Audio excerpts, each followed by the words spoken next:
Chen stared at the termination letter, his hands trembling slightly as the words blurred together. Performance issues, failure to meet expectations, effective immediately. The fluorescent lights of the HR conference room buzzed overhead, like angry wasps casting harsh shadows across the faces of the three executives who'd just destroyed his career. "Your access cards have been deactivated," said Janet Walsh, the ice-cold HR director, sliding a cardboard box across the polished table. "Security will escort you to collect your personal items." Marcus looked up from the letter, his dark eyes scanning the faces around him. Richard Henley, the pompous VP of operations, couldn't even meet his gaze. Sarah Mitchell from legal shuffled papers nervously, her usual confident demeanor cracking. Only Janet maintained her professional mask, though Marcus caught something. Flickering behind her eyes, was it regret? "This is about the Peterson account, isn't it?" Marcus asked, his voice steady despite the chaos in his chest. "You're making me the scapegoat." "Mr. Chen?" Janet's voice cut through the air like a blade. "Meridian Corp has made its decision. Your employment is terminated. Please gather your belongings and exit the premises." The security guard, a massive man named Burke, who'd always nodded politely to Marcus in the elevators, now stood rigid by the door, his hand resting on his radio. The transformation was surreal. 24 hours ago, Marcus had been a valued systems analyst. Now he was a security risk to be escorted out like a common criminal. The walk to his cubicle felt like a death march. Colleagues he'd worked with for 3 years suddenly found their computer screens fascinating, their phone calls urgent. The only person who met his eyes was Jenny Martinez from IT, who mouthed, "I'm sorry," as he passed. She'd been the only one who truly understood what he'd been working on, the only one who'd appreciated the elegant architecture of his data mining algorithms. Marcus methodically packed his few personal items, a photo of his late father, a cactus that somehow survived the office's stale air, and his worn copy of The Art of Computer Programming. Everything else, his research notes, his breakthrough analysis on the Peterson account, his carefully documented evidence of irregularities in the company's financial software, would stay behind, locked in a system he could no longer access. As Burke escorted him through the marble lobby, Marcus caught sight of his reflection in the polished elevator doors. At 32, he looked older than his years. His black hair slightly disheveled, his usually crisp shirt wrinkled from the stress of the morning. But his eyes, those held a spark that termination couldn't extinguish. The autumn air hit him like a slap as he stepped onto the Manhattan sidewalk. Behind him, the 60-story Meridian Corp tower pierced the sky like a glass and steel monument to corporate power. Somewhere in that building, in a server room he'd helped design, sat the evidence that could bring down everything Richard Henley had built. Marcus pulled out his phone and dialed a number he'd memorized but never called. "Amanda?" he said, when the familiar voice answered. "It's Marcus, they just fired me." There was a pause, then his sister's voice, sharp with concern. "What happened?" "I thought you said the Peterson analysis was groundbreaking." "It was. The problem." Marcus stepped into the flow of pedestrians, his mind already racing ahead to the next move. "Amanda, I need you to listen carefully. Remember what Dad always said about keeping backups? Of course, but I need you to meet me at the coffee shop on 5th, the one where we used to study, and bring your laptop." Marcus paused, watching the flow of people around him, executives in expensive suits, interns clutching coffee cups, delivery drivers weaving through traffic. None of them knew that somewhere in the digital architecture of Meridian Corp, a financial time bomb was ticking. "Marcus, you're scaring me. What's really going on?" He took a deep breath, feeling the weight of what he'd discovered pressing down on him. "I think I've stumbled onto something bigger than Peterson, something that goes all the way to the top." The coffee shop on 5th Street buzzed with the usual afternoon crowd, college students hunched over laptops, business people conducting hushed meetings, and the occasional tourist studying a map. Marcus chose a corner table where he could watch. The door, his paranoia sharper than it had been this morning. Being fired had a way of making you question everything, including who you could trust. Amanda arrived 15 minutes later, her auburn hair pulled back in a professional bun, her blazer crisp despite the October heat. At 29, she'd already made partner at a mid-sized law firm. Her razor-sharp mind and ruthless work ethic, earning her respect in a cutthroat industry. She was also the only person Marcus trusted completely. "You look terrible," she said, sliding into the chair across from him. "Thanks for the pep talk." Marcus managed a weak smile. "Did you bring it?" Amanda lifted a sleek laptop case. "You know, I never go anywhere without it. Now talk.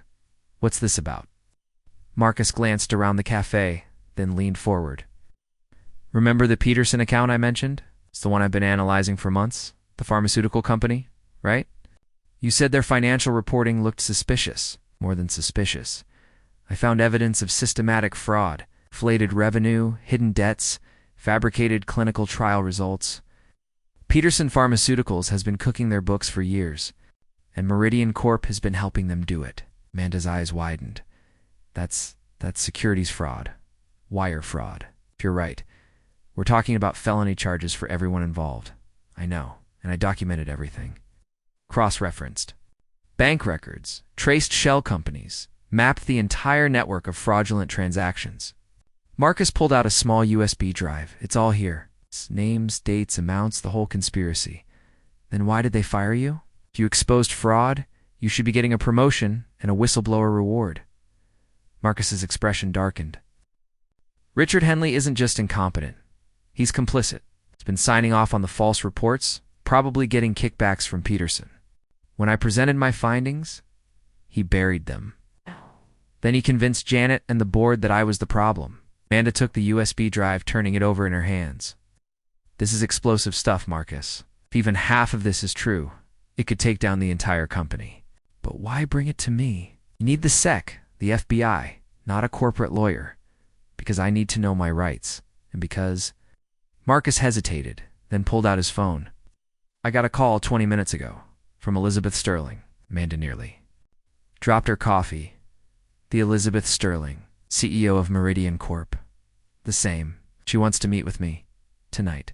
At her penthouse." "Marcus, that's insane. You just got fired." "Why would the CEO want to?" Amanda stopped, realization dawning. "She doesn't know." "That's what I'm thinking. Henley and his cronies made this decision without consulting her. Sterling built Meridian from nothing into a Fortune 500 company. She's ruthless, but she's not stupid. She finds out about the fraud, especially if it could destroy her company. She cleaned house," Amanda finished. "But Marcus, this is dangerous. If Henley is as dirty as you think, he's not going to just let you waltz back in and expose him. He'll do whatever it takes to protect himself." Marcus nodded grimly. "I know. That's why I need you to help me prepare." "What?" "I need to know exactly what. Evidence I have, what laws have been broken, and what kind of legal protection I might have as a whistleblower." For the next 2 hours, they huddled over Amanda's laptop, dissecting the data on the USB drive. What they found was even worse than Marcus had initially thought. The fraud wasn't limited to Peterson. It was part of a systematic pattern involving at least 6 major clients. Henley had been running a shadow operation within Meridian, using the company's legitimate business as cover for a massive financial conspiracy. "My God," Amanda whispered, scrolling through a particularly damning email chain. "This goes back 5 years. Henley's been building his own criminal empire inside Sterling's company, and I was the only one who could see the pattern," Marcus said. "My algorithms, my access to the financial systems, my understanding of the data architecture, I was the perfect person to uncover it, and the perfect threat to his operation." Amanda closed the laptop, her face pale. "Marcus, we need to call the FBI. This is bigger than corporate fraud. This is racketeering, money laundering, potentially organized crime. After I meet with Sterling, she's clean. She deserves a chance to clean up her company before the feds tear it apart. She's dirty, ... Marcus shrugged, "and will burn it all down." The sun was setting over Manhattan, painting the sky in shades of orange and purple. Marcus felt the weight of the evening ahead, the gravity of what he was about to do. In a few hours, he'd be sitting across from one of the most powerful women in America, armed with evidence that could destroy her empire or save it. "I'll stay close," Amanda said, gathering her things. "Keep your phone on. If anything feels wrong, anything at all, you call me immediately." Marcus nodded, then looked at his sister. Brilliant, protective, fierce. Amanda, thanks for believing me. Helping me. She smiled, but her eyes were worried. Just promise me you'll be careful. Men like Henley don't go down without a fight. What do you think will happen next? Share your predictions in the comments below, and don't forget to subscribe for more thrilling stories. The elevator climbed through the heart of the Sterling Tower, each floor marked by a soft chime that seemed to count down Marcus's remaining seconds of normalcy. At the 72nd floor, the doors opened to reveal a world he'd never imagined existed. Above the corporate offices where he'd spent his days, Elizabeth. Sterling's penthouse was a study in controlled, powerful, plurifull or two-ceiling windows overlooking the glittering Manhattan skyline. Minimalist furniture that probably cost more than Marcus's annual salary, and art that belonged in museums. But it was the woman herself who dominated the space. At 55, Elizabeth Sterling was a force of nature contained in a deceptively petite frame.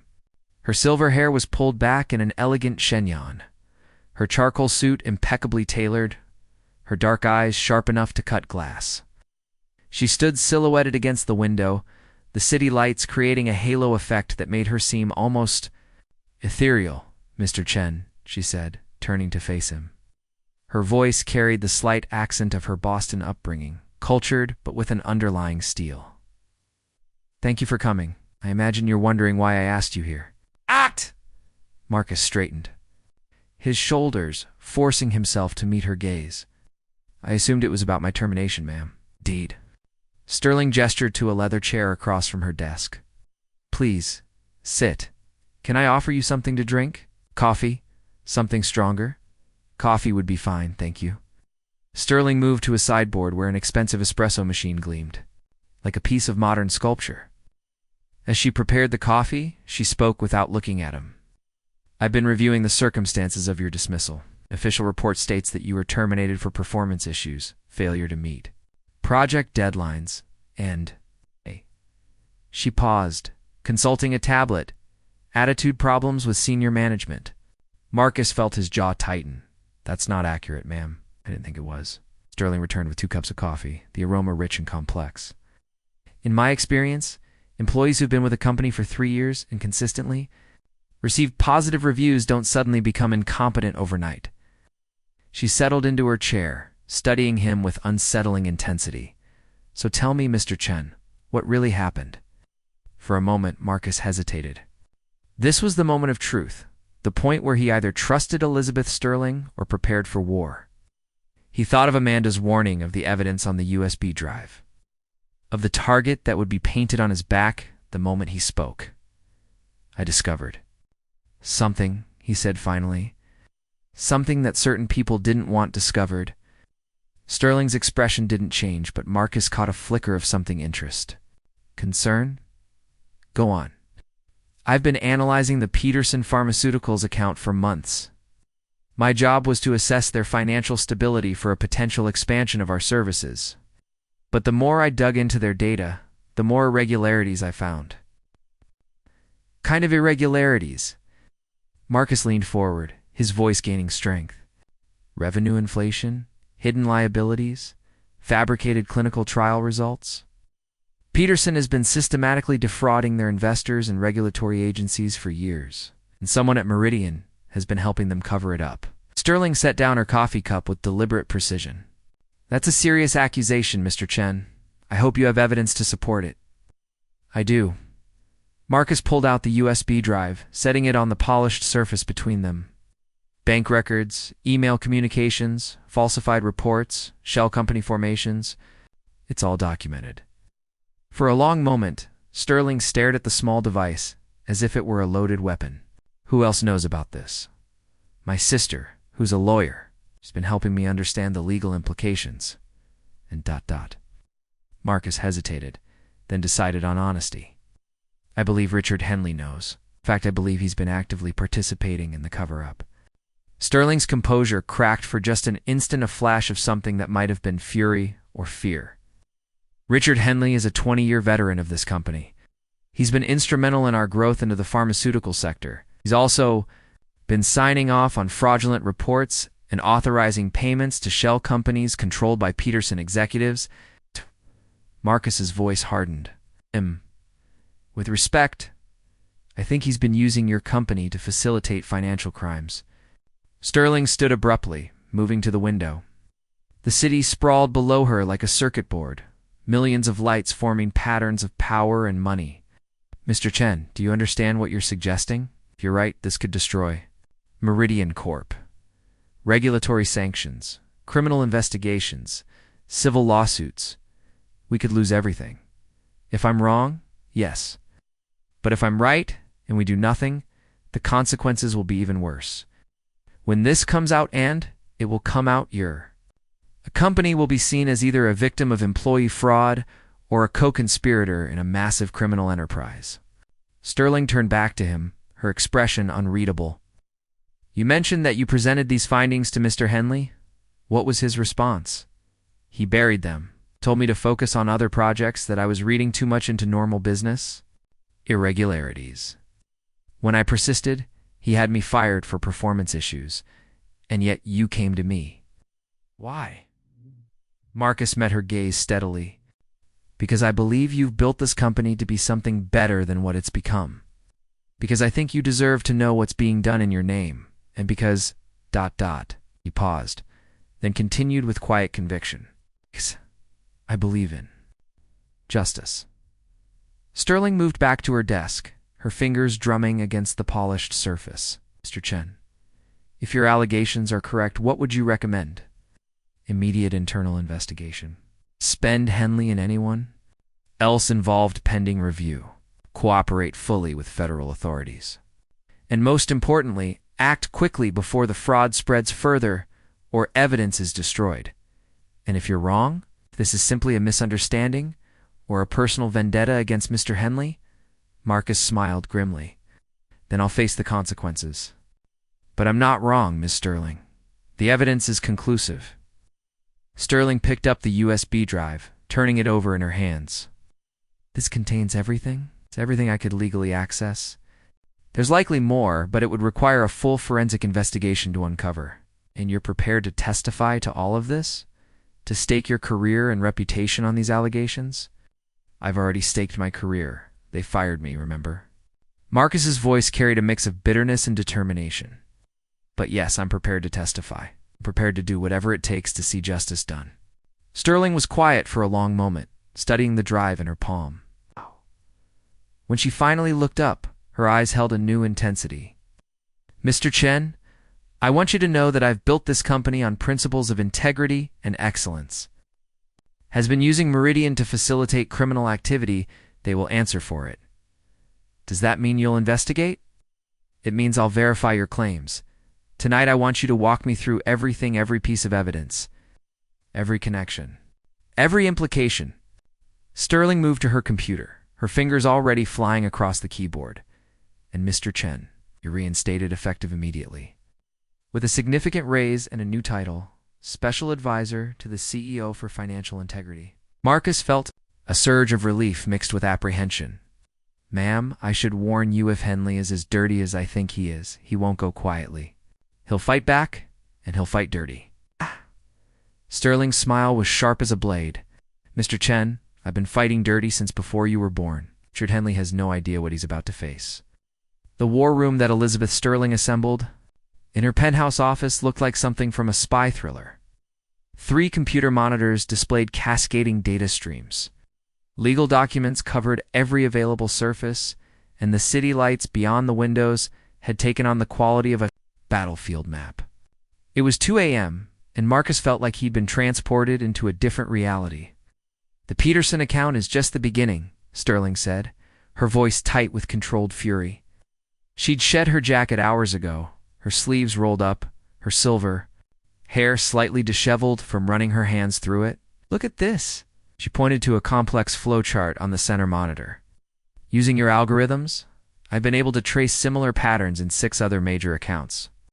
Henley's been operating what amounts to a criminal enterprise within my company for at least 5 years. Marcus leaned over her shoulder, studying the data. The Brennan Group, Cascade Industries, North Point Medical. My God, he's been systematic. About it, more than systematic. He's been brilliant. He targeted companies that were already struggling, offered them our services at below-market rates, then helped them cook their books to attract investors and regulatory approval.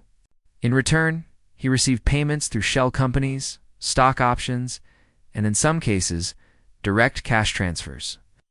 The beauty of it is that our legitimate business provided perfect cover, Marcus added, his analytical mind appreciating the criminal elegance even as he was disgusted by it. Meridian's reputation for excellence meant that when we vouched for a client's financial stability, investors and regulators believed us. Sterling nodded grimly.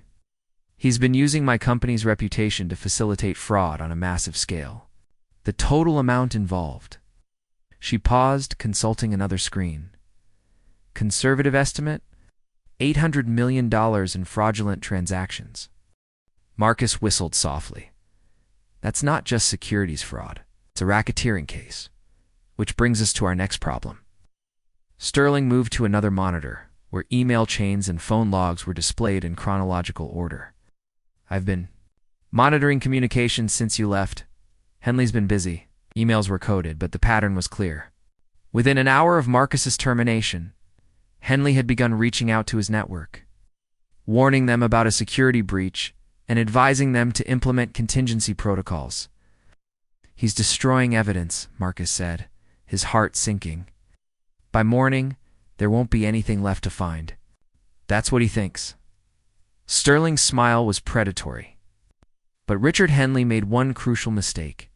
He assumed that because I delegate operations to my VPs, I don't monitor them. He forgot that I built this company from nothing, and I didn't. Do it by being trusting. She pulled up another screen, this one showing a complex network diagram. Every computer in this building is monitored. Every email, every file transfer, every database query. I've been tracking his activities for months, initially because I suspected he was planning to leave and start his own company. I never imagined. He was running a criminal operation. You have everything? Marcus asked, hope rising in his chest. Everything, including real-time monitoring of his current activities. Sterling's fingers flew across the keyboard, bringing up a surveillance feed. He's in his office right now, using his emergency access codes to delete files and transfer data to external drives. On the screen, Marcus could see a figure hunched over a computer, frantically working in the dimly lit office. Richard Henley looked nothing like the smooth, confident executive who destroyed Marcus's career that morning. His expensive suit was wrinkled, his usually perfect hair disheveled, his movements quick and desperate. He's panicking, Marcus observed, which means he's going to make mistakes. He's already made them. Sterling picked up her phone, dialing a number. Agent Morrison. This is Elizabeth Sterling. We need to talk. Yes, I know what time it is. This is about the Peterson Pharmaceuticals investigation. Marcus looked at her in surprise. You've been working with the FBI? For 6 months? They approached me when Peterson's clinical trial data raised red flags with the FDA. I've been providing them with information about our services to Peterson, but I had no idea the corruption went this deep. Sterling covered the phone with her hand. Agent Morrison is on her way. She's bringing a full forensic team. What about Henley? Are you going to warn him? Sterling's expression hardened. Richard Henley has been betraying my trust and destroying my company's reputation for years. He's going to face the consequences. The next hour passed in a blur of activity. Agent Morrison arrived with a team of federal investigators there. Credentials impressive, and their demeanor grimly professional. Marcus found himself in the surreal position of briefing FBI agents in a penthouse office while Manhattan slept below them. Mr. Chen, Agent Morrison said, reviewing the evidence on the USB drive. This is exceptional work. The level of detail, the cross-referencing of data sources, this is exactly what we need to build a federal case. What happens now? Marcus asked. Now we execute search warrants. We've been building a case against Peterson and their co-conspirators for months, but we lacked the inside information to identify the full scope of the conspiracy. Morrison looked at Sterling. Your cooperation has been invaluable, Ms. Sterling, and Mr. Chen's evidence provides the missing pieces. Will Henley be arrested? Sterling asked. Tonight, along with his associates and the Peterson executives? This is going to be a coordinated operation across multiple jurisdictions. Morrison closed her laptop. I need to warn you both once. We move. This becomes public. The media attention will be intense. Sterling nodded. I understand. My priority is protecting the innocent employees of Meridian Corp and ensuring that justice is served. As the FBI team prepared to leave, Agent Morrison turned to Marcus. Mr. Chen, I want you to know that your actions tonight have prevented millions of dollars in additional fraud and potentially saved thousands of jobs. You've done your country a great service. Marcus felt a wave of exhaustion mixed with vindication. I just did what was right. It's more than most people can say. After the agents left, Marcus and Sterling stood alone in the penthouse, the weight of the night's events settling over them. The sun was beginning to rise over Manhattan, painting the sky in shades of pink and gold. So what happens now? Marcus asked. Sterling moved to the window, watching the city wake up. Now we rebuild. Clean house, we implement new oversight procedures, and we make sure this never happens again. She turned to face him, and we do it together. That offer. I made about the special advisor position. It's still open. Marcus smiled for the first time in 24 hours. I accept. It's good, because this is just the beginning. We have a company to save. The tension is building. If you're enjoying this story, hit that like button and let me know in the comments which character you're rooting for. Your support helps me create more incredible stories like this one. The Meridian Corp boardroom had never seen a morning quite like this one. By 8 a.m., the building was crawling with federal agents, reporters pressed against the lobby windows, and employees huddled in confused clusters as news of the overnight arrests spread through the corporate floors like wildfire. Marcus sat at the polished conference table, still adjusting to the surreal transformation of his circumstances. 24 hours ago, he'd been escorted out of this building in disgrace. Now he was seated next to Elizabeth Sterling as she prepared to address the board of directors about the criminal conspiracy that had been operating under their noses. The media is calling it the biggest corporate fraud case since Enron, Sterling said, scrolling through news alerts on her tablet. Out. Our stock prices dropped 30% in pre-market trading. It could have been worse, Marcus replied, studying the financial projections they'd prepared through the night. If we'd waited, if the fraud had continued to spread, we'd be facing bankruptcy and criminal charges as a company. Sterling looked up as the boardroom door opened. Instead, we're facing a difficult but manageable crisis. The board members filed in, their faces grim. Marcus recognized most of them from company newsletters and annual reports. Titans of industry. Retired politicians, academic luminaries, had built their reputations on being associated with Meridian Corp's success, and now they were staring at the possibility of being linked to its disgrace. Ladies and gentlemen, Sterling began, her voice carrying the authority that had built a Fortune 500 company. I'm sure you've all seen the news reports. I've called this emergency meeting to brief you on the situation and outline our response. Board member Patricia Hawthorne, a former federal judge, leaned forward. Elizabeth, we need to understand exactly what happened. How did Richard Henley manage to operate a criminal enterprise within our company without detection? Sterling nodded to Marcus, who stood and activated the presentation system. Over the past 5 years, Mr. Henley systematically targeted financially distressed companies and offered them our services at below-market rates. In return for helping these companies falsify their financial reports, he received payments through shell companies and other concealment methods. The room was silent as Marcus walked them through the evidence, the network of fraudulent transactions, the fabricated clinical trial results, the web of shell companies and hidden payments. By the time he finished, several board members looked physically ill. The total amount of fraudulent transactions that we've identified so far is approximately $800 million, Sterling added. Federal prosecutors are calling it one of the most sophisticated financial fraud schemes in recent history. Board member Robert Chen, no relation to Marcus, spoke up. What's our legal exposure? Are we facing criminal charges as a company? We're cooperating fully with federal authorities, Sterling replied. Our legal team believes that because we initiated the investigation and provided crucial evidence, we'll be treated as a victim rather than a co-conspirator. However, we will face significant civil litigation and regulatory scrutiny. And our reputation? Asked another board member. How do we recover from this? Sterling's expression hardened.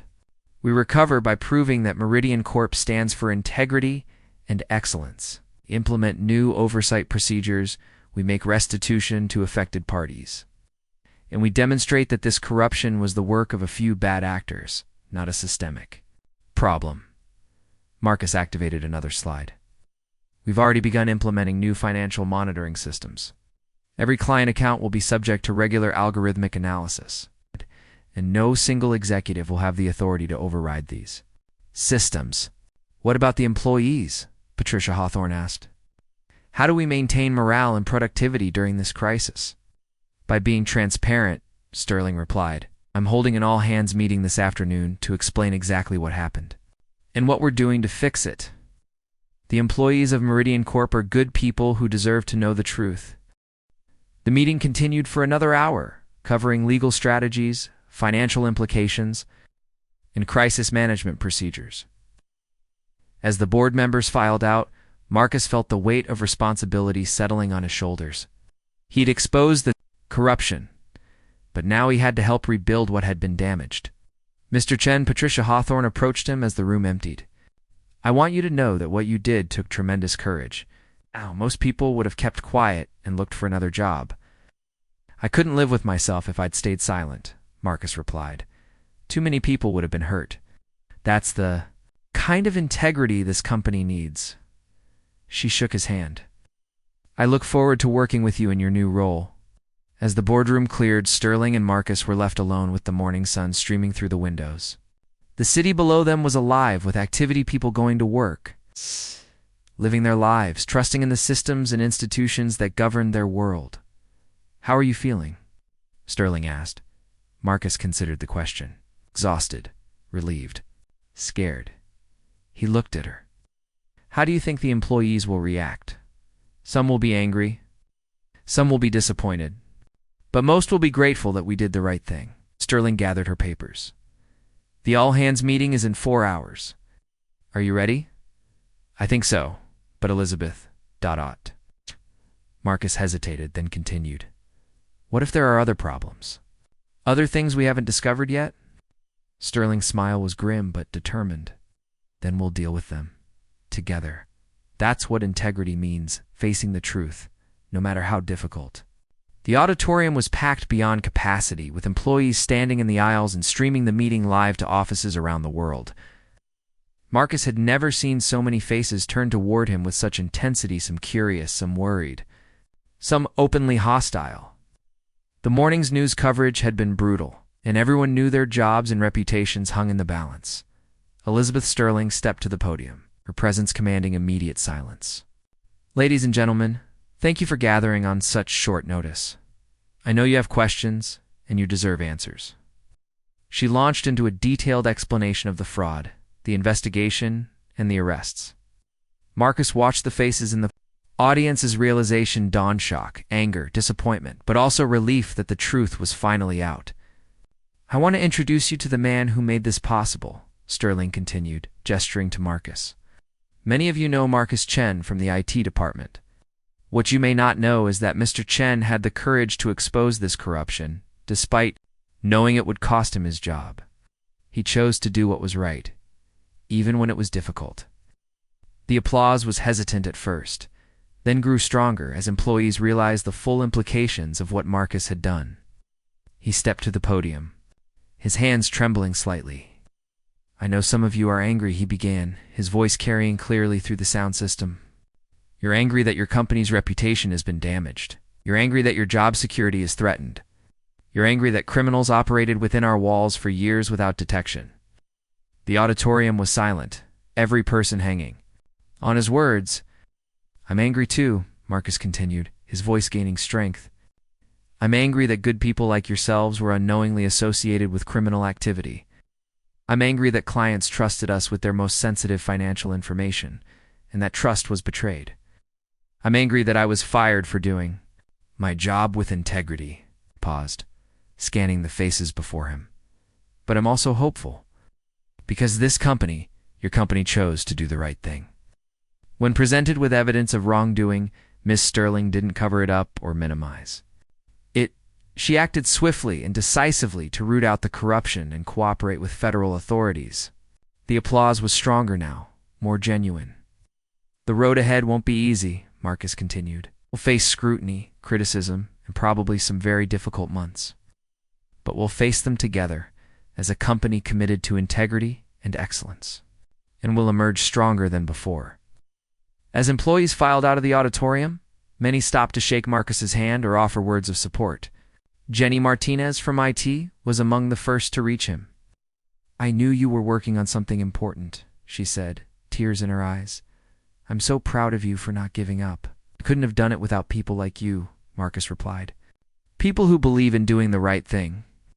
Over the next several hours, Marcus and Sterling worked with department heads to implement new oversight procedures and address employee concerns. The initial shock was giving way to a sense of purpose. They were no longer just employees of a corporation, but participants in a mission to restore integrity to their industry. By evening, the immediate crisis had stabilized. The stock price had recovered somewhat as investors realized that Meridian Corp was cooperating with authorities rather than fighting them. Legal experts were praising the company's response, and several major clients had issued statements of continued support.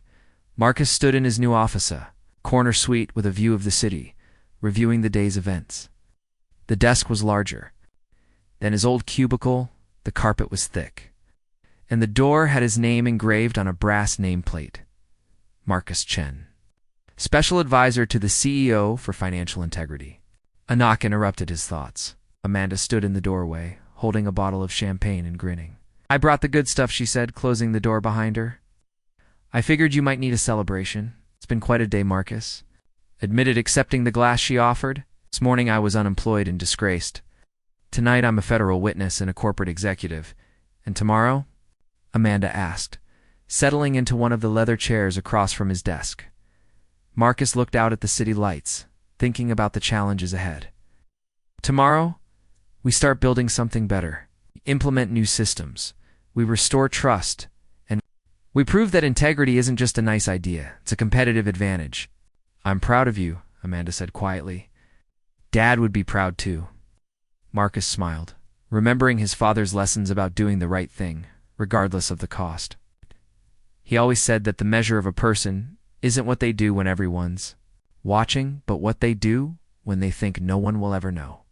And now everyone knows, Amanda raised her glass. To integrity and to the courage to act on it. As they clinked glasses, Marcus felt a deep sense of satisfaction. The road ahead would be challenging, but he was no longer facing it alone. Had allies, he had purpose, and he had the knowledge that he'd done the right thing when it mattered most. The next morning brought new challenges and new opportunities. Federal prosecutors were building their case. Regulatory agencies were conducting reviews, and the media was following every development. But Marcus faced it all with confidence, knowing that he'd helped transform a crisis into an opportunity for positive change. Elizabeth Sterling stopped by his office just before noon, carrying a stack of newspapers and a satisfied smile. At this, she said, spreading the papers across his desk. The Wall Street Journal is calling us a model for corporate responsibility. The Times says we've restored faith in ethical business practices. Even the financial blogs are praising our response. Marcus scanned the headlines, feeling a surge of pride. We did it. We actually did it. Did the right thing, Sterling corrected. The results are just a bonus. She looked at him seriously. Are you ready for the next phase? Because this is just the beginning. Marcus straightened his shoulders, thinking about the company they were building, the standards they were setting, and the example they were providing to the business world. I'm ready. Good, because we have a company to run and a reputation to rebuild. And I can't think of anyone I'd rather have at my side. As Sterling left, Marcus turned back to his window, looking out at the city that had nearly destroyed his career just days ago. Now it sparkled with possibility, full of opportunities to make a difference, to build something lasting. To prove that integrity and success could coexist, he opened his laptop and began drafting the next quarterly report, knowing that every number, every analysis, every recommendation would be scrutinized and verified. It was a responsibility he welcomed, a challenge he was prepared to meet. The phone rang, and Marcus smiled as he recognized the number. Agent Morrison. Yes, I'm ready for the deposition. When do we start? What did you think of this thrilling journey? Share your favorite moment in the comments below. If you enjoyed this story, please subscribe and hit the notification bell so you never miss our latest tales. What kind of story would you like to hear next? The annual shareholders meeting was held in the same auditorium where Marcus had first addressed the employees about the fraud scandal. But the atmosphere couldn't have been more different. The room buzzed with excitement and anticipation.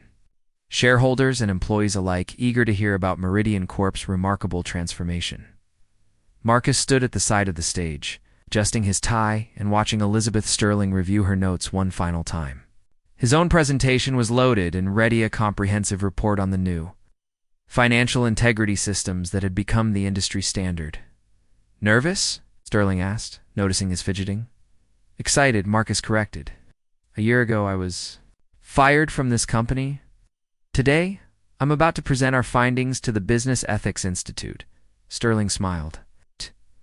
And next month, you'll be testifying before Congress about corporate reform legislation. Not bad for someone who was supposedly useless. The auditorium lights dimmed, and Sterling took the stage to thunderous applause. Marcus watched from the wings as she delivered the opening remarks, outlining Meridian Corp's journey from scandal to industry leader in corporate governance. When we faced our crisis last year, Sterling said, her voice carrying clearly through the packed auditorium, we had a choice. We could have hidden the truth, minimized the damage, and hoped for the best. Instead, we chose transparency, accountability, and reform. She gestured to a series of charts showing the company's financial performance over the past 12 months. The results speak for themselves. Our stock price has not only recovered, but reached an all-time high. We've gained 15 major new clients who chose us specifically because of our commitment to integrity. Our employee satisfaction ratings are at record levels. The applause was deafening. Marcus felt a surge of pride as he watched the faces in the audience, employees who had stayed loyal through the difficult months, shareholders who had trusted in the company's transformation, and industry leaders who had come to study Meridian Corp's approach to corporate reform. But numbers only tell part of the story, Sterling continued. The real success is measured in the trust we've rebuilt, the standards we've set, and the example we've provided to the business community. I'd like to introduce the man who made this transformation possible, Marcus Chen. Marcus stepped onto the stage, no longer the nervous analyst who had been fired in disgrace. He stood tall, confident, his voice strong as he addressed the packed auditorium. Last year, I made a decision that changed my life, he began. I chose to speak truth to power, even when it meant losing my job. Today, I want to share what we've learned about the relationship between integrity and success. He launched into his presentation, detailing the sophisticated monitoring systems they'd implemented, the cultural changes they'd fostered, and the measurable benefits of ethical business practices. The audience was captivated, many taking notes. As he outlined specific procedures and policies, we've proven that integrity isn't just morally right, it's economically smart, Marcus concluded. Companies that operate with transparency and accountability attract better employees, more loyal customers, and more confident investors. Ethical business practices aren't a luxury. They're a competitive necessity. The standing ovation lasted for several minutes. As Marcus left the stage, he was approached by representatives from Fortune 500 companies, government agencies, and academic institutions, all eager to learn from Meridian Corp's transformation. Later that evening, Marcus and Amanda sat in his office, sharing a quiet dinner and reflecting on the remarkable year. Remember when you called me from the coffee shop? Amanda asked, twirling pasta around her fork. You were so scared, so uncertain about what would happen next. I never imagined it would lead to this, Marcus admitted, gesturing around his office. The walls were now covered with awards and recognition certificates from the FBI, the Securities and Exchange Commission, the Business Ethics Institute, and dozens of professional organizations. "What's next?" Amanda asked. "I heard rumors about a book deal," Marcus laughed. "3 publishers have made offers. The Integrity Advantage. How one whistleblower transformed corporate America. Has a nice ring to it, doesn't it?" "Dad would be so proud," Amanda said softly. "He always said that doing the right thing would pay off in the end. He was right, but not in the way I expected." Marcus looked out at the city lights, thinking about all the people whose lives had been changed by his decision to speak up. "I thought I was just exposing a fraud. I had no idea I was starting a movement." A knock on the door interrupted their conversation. Elizabeth Sterling entered, carrying a bottle of champagne, and wearing a smile that seemed to light up the room. "Have news," she announced, settling into a chair across from Marcus's desk. "The board has approved your promotion to Senior Vice President of Corporate Integrity. You'll be overseeing the implementation of our systems at client companies around the world." Marcus nearly dropped his fork. "Are you serious? Dead serious? We're launching a consulting division focused on helping other companies implement integrity-based business practices. You'll be heading it up." Sterling popped the champagne cork, filling 3 glasses. "Congratulations, Marcus. You've earned it." As they toasted, Marcus felt a deep sense of satisfaction. The journey from fired analyst to corporate executive had been challenging, but it had also been transformative. He'd discovered his true calling, not just analyzing data, but using that analysis to promote justice and integrity in the business world. The following morning brought a new challenge. Call from the Department of Justice asking for his help in investigating potential fraud at a major pharmaceutical company. Marcus didn't hesitate. "When do we start?" he asked. 2 hours later, he was in a federal building briefing investigators on the warning signs of corporate fraud. The case would take months to develop, but Marcus was confident in the outcome. The systems he'd helped create, the networks he'd built, and the reputation he'd earned gave him tools and credibility that would have been impossible to imagine just a year ago. As he walked back to Meridian Corp's headquarters, Marcus reflected on the strange turns his life had taken. He'd been fired for being useless, but that firing had led to his greatest triumph. He'd been told he was a failure, but he'd become a symbol of integrity in corporate America. The city bustled around him, people going to work, pursuing their dreams, building their futures. Some would face difficult choices, moral dilemmas, moments when doing the right thing would seem impossible. She hoped that his story would inspire them to choose integrity over convenience. Truth over comfort, justice over security. He entered the Meridian Corp building, nodding to the security guard who now treated him with the respect due to a senior executive. The elevator carried him to the executive floor where his corner office waited with its view of the city and its wall of awards. But it was the small framed photo on his desk that brought the biggest smile to his face, a picture of him and his father, taken just before the old man's death. Next to it was a handwritten note. "The measure of a person isn't what they do when everyone's watching, but what they do when they think no one will ever know." Marcus picked up the phone and dialed a familiar number. "Agent Morrison, it's Marcus Chen. I have some information about that pharmaceutical case you mentioned. When can we meet?" As he scheduled the meeting, Marcus felt the familiar excitement of a new challenge, a new opportunity to make a difference. He'd learned that integrity wasn't just about doing the right thing, it was about building a better world, one ethical decision at a time. The sun streamed through his office window, illuminating the awards on his wall and the city beyond. Somewhere, in that sprawling metropolis, other people were facing their own moral crossroads, their own moments of truth. Marcus hoped they would choose wisely. He opened his laptop and began drafting his next report, knowing that every word would be scrutinized. Every conclusion would be tested. Every recommendation would be implemented with the highest standards of integrity. It was a responsibility he welcomed, a challenge he was prepared to meet. After all, he was no longer the useless employee who had been fired in disgrace. He was Marcus Chen, Senior Vice President of Corporate Integrity, guardian of ethical business practices, and living proof that doing the right thing was always the right choice. The phone rang again, and Marcus smiled as he recognized the number. At another company, another opportunity to make a difference, another chance to prove that integrity and success could coexist. Meridian Corp, Marcus Chen speaking. How can I help you?